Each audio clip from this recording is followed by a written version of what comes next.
Yes, that would be safe to say he's done enough to be right in the frame. Will he play? I can't answer that yet, no. What's he had to do to convince you to pick him? Get through training today, feel good about that. That's probably the main thing. See how he's pulled up.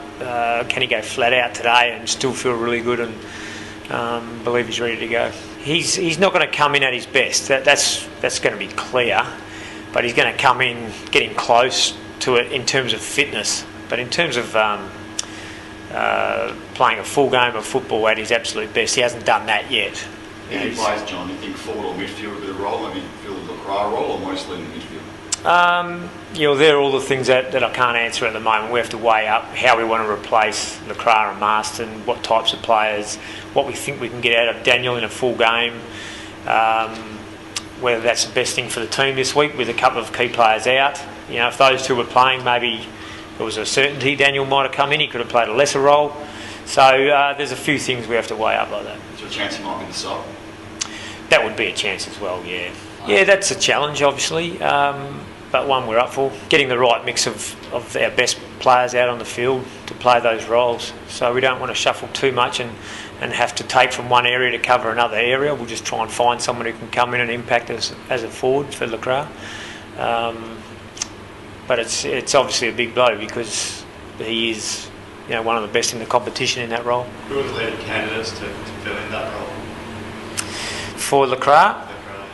Well, that's again going to depend on whether we want to just pick a small forward or a medium-sized forward. So guys like Jerrick Whedon, who's been in good form, or whether we can use Nikoski deeper for longer and bring in a midfield half-forward type runner. So that brings into consideration players like Kerr, Kobe Stevens, players like that. Strike's definitely in the mix. Kicked 3 on the weekend and he needed that hit out, there's no doubt about that. But he's got various strings to his bow. He's strong overhead and can also crumb. Yeah, well, his 2 games for Claremont as a medium-sized forward have been outstanding in the first 2 rounds with hitting the scoreboard, possessions and playing a role. He's been very, very good. Well, they've always got to get through training without mishaps. He thought he wanted to play on the weekend. We thought he needed the extra week. You've talked about in the past the advantage you might get from having 2 ruck, having seen the way it operated last week, you're even more confident now that having 2 quality big blokes is going to give you an advantage. Yeah, I think there's ways you can use it to hopefully give you that advantage. There's going to be ways that teams will try and nullify it as well and think they'll look for a way to grab an advantage in another area. So it's but we still think that Nat Nui and Cox and what they offer both around the ground and forward is fairly unique. No, he did have a bit of a flu going into the game, so he wasn't quite 100%. Yeah, well, Lynchy was there as a backup ruckman, but I think take all the factors into account that we weren't surprised that Coxie seized up. Yeah, he's right in the mix. He's one of our key good big defenders. And he had an interrupted pre-season. He got through on the weekend, no worries, and he's up for selection. He's not kicking goals, but he hasn't, through the pre-season, he's pretty much played as a ruckman. That he plays a very important role on our current squad with Scott Lysett as a first-year player. Lynchy plays a very important role as our third ruckman, and that's how we've used him the whole pre-season. We didn't have Nat Nui for parts of the pre-season.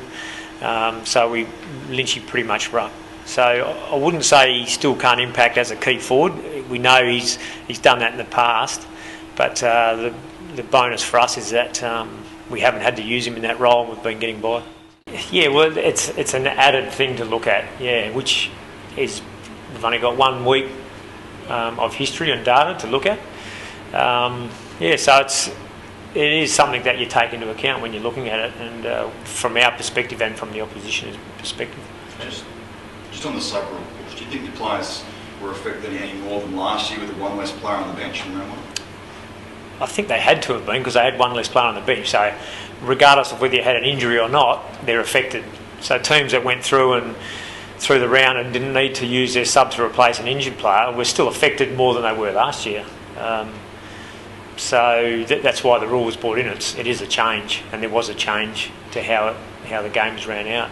Is it fair, Bush? I mean, a couple of coaches have said, look, and Mick said it's the setup as it stands isn't fair, as opposed to maybe an extra interchange play. It's one more. Yeah, I'm not sure. Every team plays by the same rules, so I think if you're saying, what is it? Is it unfair for one team or not? The rule was brought in to try and even up the fairness. So maybe it's fairer. But it depends, is it unfair on players and how much they have to stay on the field? So I'm not really sure.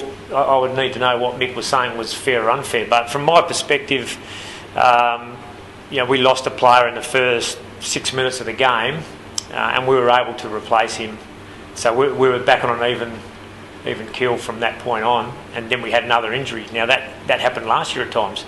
If you had 1 or 2 injuries, you couldn't replace him. So last year, if Maston went down in the first 6 minutes, we were at a disadvantage from the 6 minute mark. This time we were only at a disadvantage in a big way from when the Crow went off.